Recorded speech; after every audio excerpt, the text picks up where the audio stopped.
হাসান চোপড়া, আপনার জাহিদ হাসান।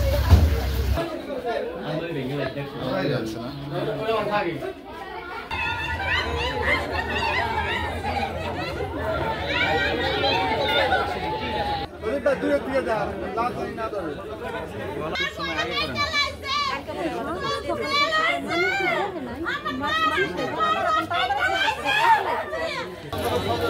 করেন।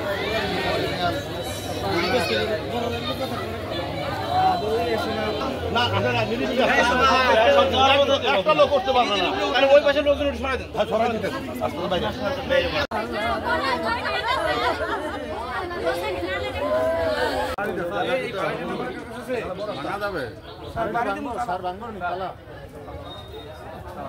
বিষয়টা এটুকুই যে একজন বৃদ্ধা মহিলার লাশ উদ্ধার করা হয়েছে। আমরা সুরতল করে পোস্টমর্টমের জন্য পাঠাচ্ছি। আর টোটাল ঘটনাটা তদন্তাধীন। না, এটা আমি তদন্ত ছাড়া বা করে গলা কাটা আর কি। এখন বাকি কিভাবে ঠিক আসছে বা কিভাবে কি হয়েছে এটা তদন্ত ছাড়া বক্তব্য করাটা ঠিক হবে না।